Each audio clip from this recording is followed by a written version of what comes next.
Welcome to This Explainer. Today, we're going to fill in the massive financial literacy gap that traditional education usually leaves behind.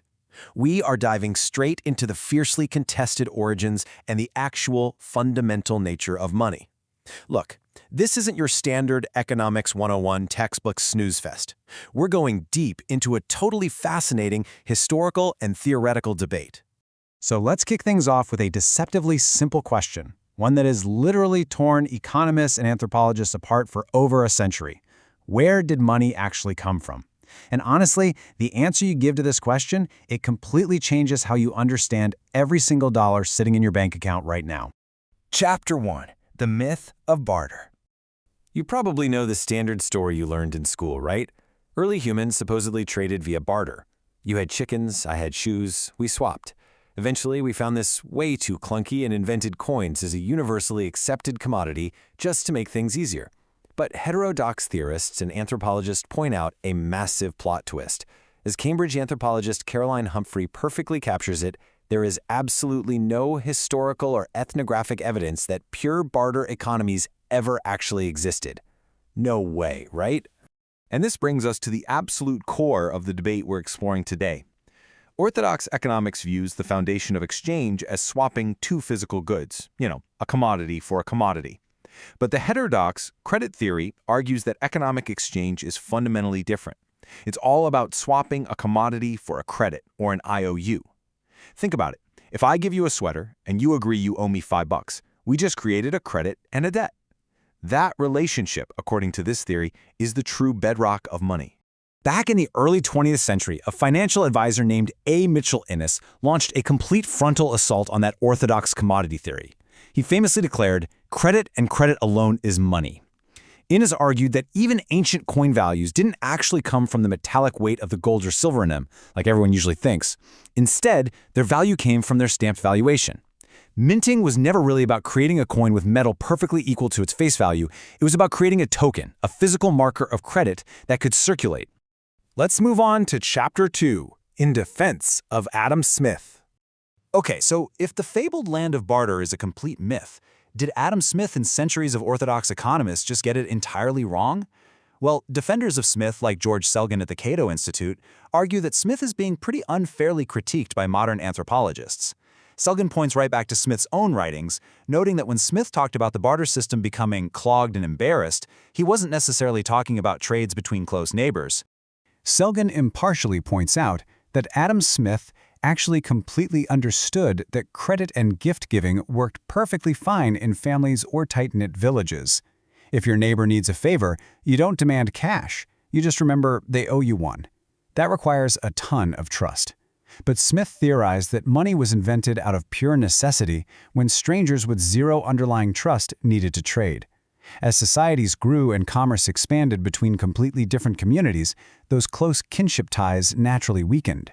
Informal credit systems became impossible, so money became necessary not to replace village barter, but to make trade among strangers possible.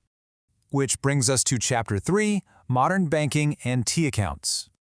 To see how this historical debate builds right into modern finance, just think about your own checking account. Understanding this dual nature of money, as both credit and debt, is absolutely crucial. When you deposit funds, you probably assume the bank is keeping your cash safe in a big vault somewhere. But reality flips that traditional assumption completely upside down. Your bank deposit is actually a liability for the bank. You are effectively lending your money to them. They owe you. The balance you see on your screen is literally just a digital record of the bank's debt to you. Economist Perry Merling's concept of T accounts really brings this dynamic to life. When you buy a 20-pound sweater, you aren't handing over a physical thing called a pound. Actually, it's more like a complex, multi-step dance. First, your bank deposit shrinks, meaning your bank owes you 20 pounds less. Second, the seller's bank deposit grows, so their bank owes them 20 pounds more. And finally, your bank and the seller's bank have to settle the difference between themselves behind the scenes, using central bank reserves. It's this massive, constantly shifting web of expanding and contracting debts.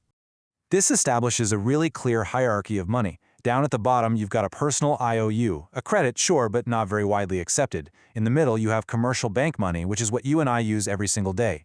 And up at the top, you have central bank money, which commercial banks use to pay each other.